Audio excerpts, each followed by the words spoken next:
my name's Valerie. I'm your social worker today. Hi. Hi. So before we get into our session, I just want to go over confidentiality. What does confidentiality mean to you?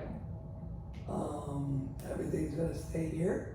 Okay, so confidentiality in our terms is that what we discuss is between us. I'm not going to share it with others outside of this room. There are some limits to confidentiality though that I just want to make known. So in the event that there's a child or we're talking about a child, if that child is at risk of harm, then I am mandated to report that. Also, if you are at risk to harm of yourself or to others, then I am mandated to report that as well. Okay. Do you understand confidentiality as I've described? Yeah. Okay. You feel comfortable moving forward? Yeah. Okay. So, how are you feeling today? I'm okay. I'm not the best, but not the worst. Okay. Tell me a little bit about that. What's not going the best? I don't know. There's just days I don't want to get out of bed. I've just been tired all the time, and sometimes I can't focus, and I don't feel like myself lately. Yeah. Okay. What makes you not feel like yourself lately? I've had a lot of stuff going on. I mean, from, you name it, but the biggest thing lately has been financial and, not having a job, and, I got a job and I don't love it, and I beat myself up, for losing my job that I did have, and it's, I feel like I let my family down by not being able to provide as well as I'd like, and it's just been a rough, since the hurricane, it's been a rough road for me. Yeah. There's other things, but I mean, that's pretty much what I feel like that's the gut punch, if you will, for me. Like that really, makes it hard for me to do my day-to-day things. Yeah, that sounds really difficult and definitely a struggle. I've worked my whole life, and I don't know how to get another job that I love. Yeah. Tell me about your old job. What were you doing at your old job? I was a general manager of 120 employees at Krabby's on the Pass. And when the hurricane came through, we had left us with only one wall out of 4, and that was back in September. So at the beginning, I had still work to be done there, and then I transferred with the company to somewhere else, but I just didn't feel like it was my home, if you will. I had a lot of people that depended on me, and so I felt productive every day, even after the hurricanes, just keeping my staff together and finding them other jobs. And then once I got everybody else's jobs, they moved on, and now I'm stuck, with a job I don't like, and they're all working, where I would like to be. Yeah, so what I'm hearing is there's been a tough adjustment with the hurricane and losing that steady flow of income and steady flow of belonging that's been gone since then. Right. Okay, yeah. So the methods I typically use in my therapy is cognitive behavioral therapy. So cognitive behavioral therapy, I don't know if you've heard of it before. No. Okay, so in a basic sense, it's how our thoughts tie into our emotions and tie into our actions. So our thoughts affect our beliefs, which affects our actions. So if we change our thought processes or a thought that we have, then we can change our beliefs, which then can change our actions. So we're making steps towards changing that. I try to make steps all the time. It just doesn't, I don't want to make the steps. I want to stay in bed. Yeah, and that's difficult. That's a hard avenue to get out of and to put a step forward into the right direction, I'll say. Would you be interested in continuing our therapy and trying to work on this and trying to get... Anything would be better than where I'm living right now and just the feelings I have. Yeah, absolutely. So tell me a little bit about your home life. Who's all involved there? So I lived with my husband of almost 30 years, my 2 adult children. One's 21, one's 24. But we also live adjacent to my mother and my nieces and nephews who are being raised by my mom. And it's a little difficult at times. However, it seems to work out most of the time. It just brings a little extra stress with the teenagers being involved. My kids are already raised and grown, and I get to hear things from every different angle. But Yeah. Well, at least it sounds like you have a decent support system. You have a lot of family around you. So yeah, my daughter's awesome. She does everything for me. So that's a great point in your favor. So this new job that you mentioned, what are you doing at this new job? I thought I wanted to take a step back and just be a server, but I'm having a hard time doing that because I've been managing for so long. I've been managing for over 15 years. So it's hard for me to take that hat off and put on my server apron and just do my job. But also, I feel like I'm not as efficient as I was as a server because I was top of my tier, as a server. And I know it's just I've been out of practice. It's like riding a bike, but with very, very rusty training wheels. My body isn't what it was, 20 years ago when I was running around. So my body hurts, my mind hurts, and it just feels like I don't fit there. And it's a smaller place. It's not on the water. I used to look out and see this beautiful ocean and everything else and dolphins, and now I look at brick walls and traffic driving by. Yeah, no, that's definitely a change of scenery and For sure. probably a step back in scenery in a way. For sure, yes. Yeah. So tell me more about your interactions with people there. How's that been? Well, I like it because I like dealing with the elderly and stuff. I get it. I work with a lot of veterans, which I really connect with. However, they can be a little bit on the feisty side, I'm trying to just smile and be nice to them, and then they yell at me. And then I also have a cook that I don't like being yelled at. I have a cook that every time I make a mistake, it'll be the smallest mistake, and he's yelling across the dining room at me and stuff. And I don't know how to get him to stop. Besides, my normal thing would be to fire him as a manager, and now as a server, I have no say in that, and there's really not much management going on. Yeah, that sounds difficult and sounds like a lot of conflict in a way as well, because it adds stress to your work environment, which then can bleed into other areas. Yeah, some days I don't want to walk in there because I know he's going to yell at me if I make one little mistake, and it's simple things, like I think humans should make mistakes, and he does all the time, and I just sit there and kind of smirk and be a little petty, but however, I just, I don't understand how he can't just work with me, I'm used to my employees really working with me and having a good camaraderie with my staff. Yeah, no, absolutely. So I know you were mentioning that you've been feeling a little bit low recently, that you've been feeling down. Tell me some more about these feelings, like how often or how much? I have a hard time getting out of bed daily. I make myself get up and do things. It's a struggle that I've been dealing with, but it's been harder and harder each day. It seems like I don't know. I stay up just overthinking and over analyzing every situation, and then I jump to conclusions myself too. A lot of times maybe he's working 7 days a week. Maybe it's just he's tired and I'm tired, or maybe something like that. But it just feels like I'm not moving forward at all. I feel like I'm ready to get rid of the past, which was the past, if you will. That's where I worked, was called the past. And I just have a hard time doing that. I feel like I'm ready, I want to, but it just, I miss it so much that it just sits in the back of my head, kind of.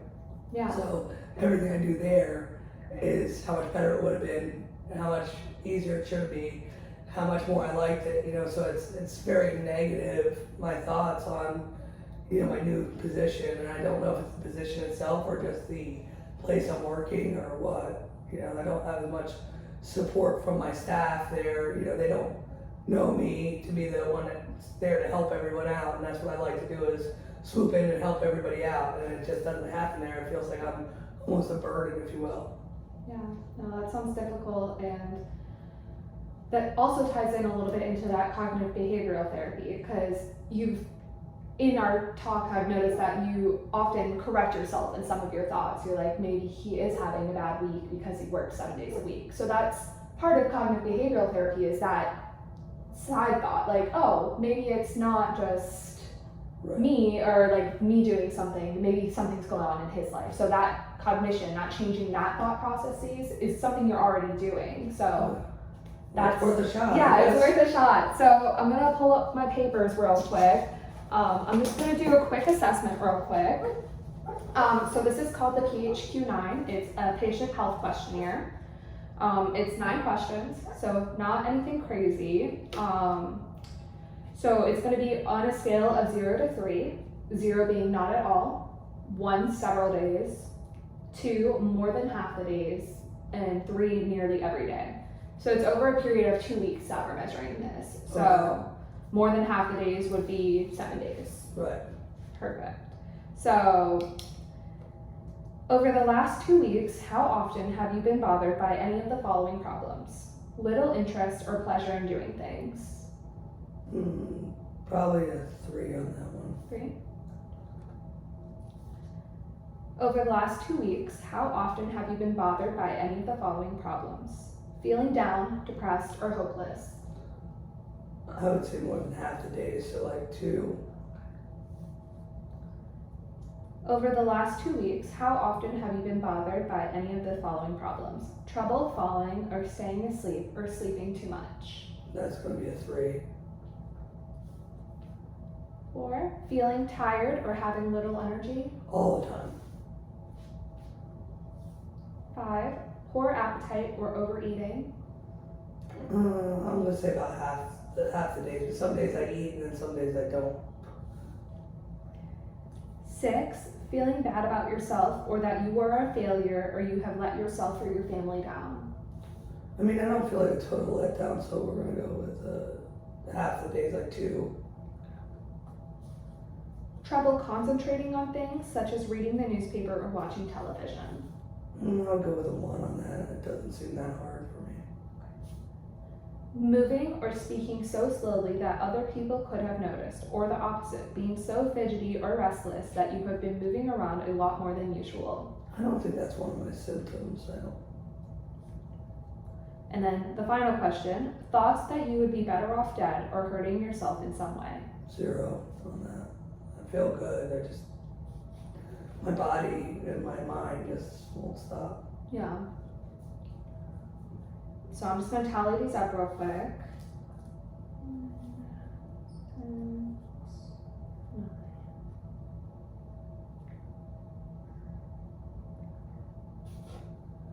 All right. If you checked off any problems, how difficult have these problems made it for you to do your work, take care of things at home, or get along with other people? Not difficult at all, somewhat difficult, very difficult, or extremely difficult?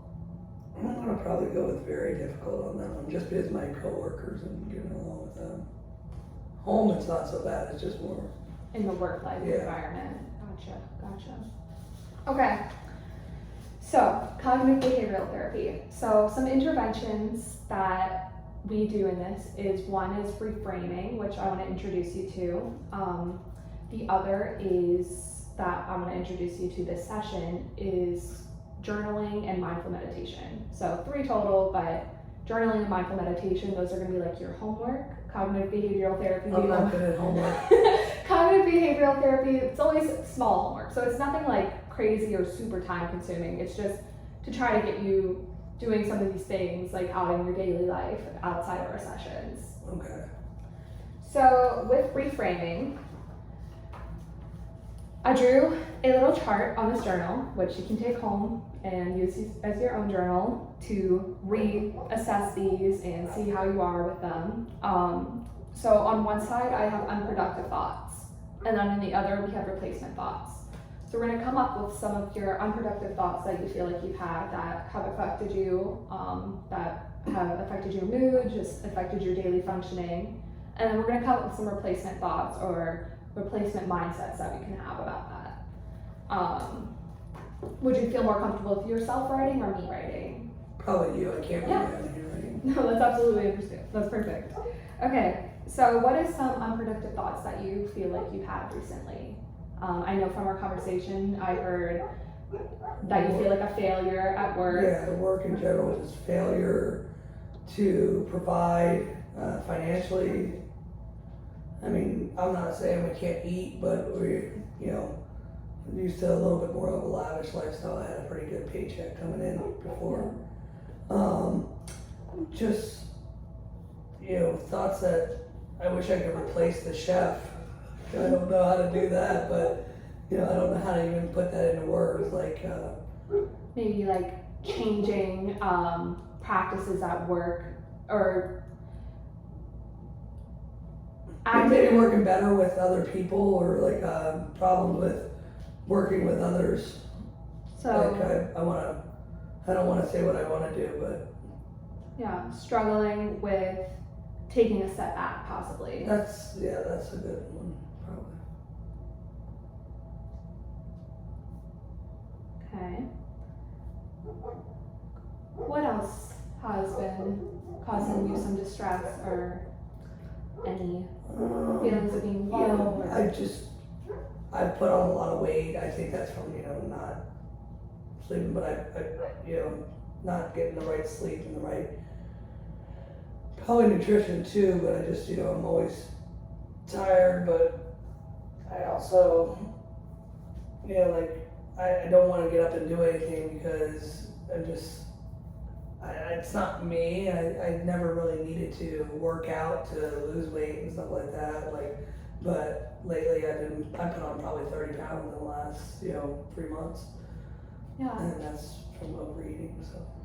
So maybe some body just like challenges or like I don't the gain put a of bathing weight. suit on. Yeah. Like you wouldn't catch me with a bathing suit on. So yeah. Okay, so let's start here because I feel like these are 3 good ones to start with. So what are some replacement thoughts that we could have? So failure to provide financially. I don't know, make more money. I mean, that's always great.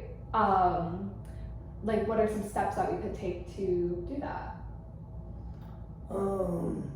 Probably just either finding a job or fine-tuning the job I'm at. I have to kind of decide which one of those I want to do, which avenue I want to go with. But I like most of the people I work with, and I think there's money to be made. I don't know, I wish I didn't have so many credit card bills, I don't know, Yeah. so I guess productive would be. So a replacement thought. So failure to provide financially. I'm wondering. So I know you mentioned that it's not so bad that you can't eat or like that you can't pay your bills necessarily. So is a replacement thought to failure to provide financially? I might not be living to the standards I was, but I am still living within my means, or like something like that would be. I can replace it with that because I am living within my means. I just, I like to live above my means. I like to buy shoes every day. Understandable. Okay. And then, so after that example, so struggling to take a step back. So we were talking about in the work, how you used to be a manager. I'm the top manager. Yeah, I'm used the to be general manager. so used to controlling those different aspects, and now at this food place, you don't have that same level as control or like leadership role in a way. And there could still be leadership roles, but specifically that. Yeah, I'm just a server now. Yeah. So what's a replacement thought to struggling to take a step back or struggling? I don't know. I feel like I was really good at what I did, and I think that's why I'm having a hard time seeing other people not doing the right things. So I don't know how to replace that. If I knew, that I probably wouldn't be here today. Truthful. Okay. So struggling to take a step back when reviewing. So maybe more understanding that everybody, works differently and maybe not to my caliber. Yeah. But still acceptable, I guess. Yeah, that's great. That's a great It took me a example. second, but I think that's what I need to do, maybe. All right. And then our final unproductive thought that we mentioned was the body image and the gaining of weight. And so I challenge you, what is your replacement thought to that? That you're not feeling comfortable anymore. I'm not comfortable because of my health, but I am comfortable because my husband has been by my side for 30 years. I think weight gain is probably natural at this age. I'm 47, my body's in pain to do too much, hard exercise, and that's what I like is I don't like going on a stair stepper. I like to lift weights, and I can't really do that anymore. Yeah. So I just feel like this is a recent thing, but it's been rehashed from when I was younger. I had a really bad problem with that, so I think it's just bringing that back a little bit. Yeah. So weight gain is natural, like you mentioned, and it fluctuates. Our weight fluctuates as we get older, as we're growing, as all these things happen. Plus, you've had some serious changes in your life too, which in all likelihood has affected that as well. I think I'm having physical changes as well, like perimenopause and stuff like that. Yeah. So that's a great replacement to thought, that it's not that you're gaining weight or that you don't look good, it's that your body's changing, which is a natural thing. I got it. So Yeah. whenever you're starting to feel one of these thoughts, these unproductive thoughts, I challenge you to come up with a replacement thought to that. A new one, or use the replacement thought that we came up with? It's really, if you have a new unproductive thought, then think of a new replacement thought. So if something else comes up, then we can talk about it in our next session as well. But if you're over the next week between our sessions thinking of these and ruminating on them, I would go back and say, failure to provide financially, I'm not a failure. I've lost a large amount of income, but I'm still within my own means. Like, I'm not starving, it's just Obviously not. So I challenge you to do that, because that's how we address our unproductive thoughts. We change that thinking way, and that's how you do that. The other thing, so that's part of the homework, which is just something in your day-to-day that you can just incorporate. The other homework I will ask for you is in your journal, the same journal that we're using right now. It's mindful journaling. So what is one thing you feel that you did good that day? Or one thing that made you happy that day? One thing that you did for yourself? Who's going to read my journal? Is it? No, that's completely, it's your journal. Okay. If you want to bring something up or you're super excited about something, I'd love to hear about any successes you have. But this is yours to keep, yours to confide in. Thank you. Of course, I'm actually going to hand it over to you. Thank you. Yeah, so do your journaling, and especially if you've had a hard day, you can go back and look at your good days and your positive moments that you've had throughout the day. Especially if you've had a difficult day, what's one great thing that happened that day, or one good thing that you feel like happened, or even one not so bad. I'm supposed to do that every day? Whenever you have time, but preferably every day. But it doesn't have to be long. It's just a quick jot in there. Today I helped somebody cross the street. Yeah, something that made you feel good. Yeah. Yes. I got it. Yeah. So how are we feeling? Are you feeling comfortable with what we've been discussing? And some thunder coming in, so definitely. Yes, I do. I don't know how productive it'll be, but it'll be worth a shot, I think. Yeah, definitely. And we can come back next week. So cognitive behavioral therapy, it's a short thing, so it's typically 12 to 16 weeks that we're working on these skills and working on this to change that mindset. So over the next couple weeks, if this specific intervention doesn't work for you, we can try another one. It's not all stops journaling and the reframing. We can always go and look at different ones that might work better for you. Okay? Sounds good. Right, so I'll see you again next week. Typical Friday session, 12 o'clock. Sounds good. All right, perfect. All right, thank you. Thank you.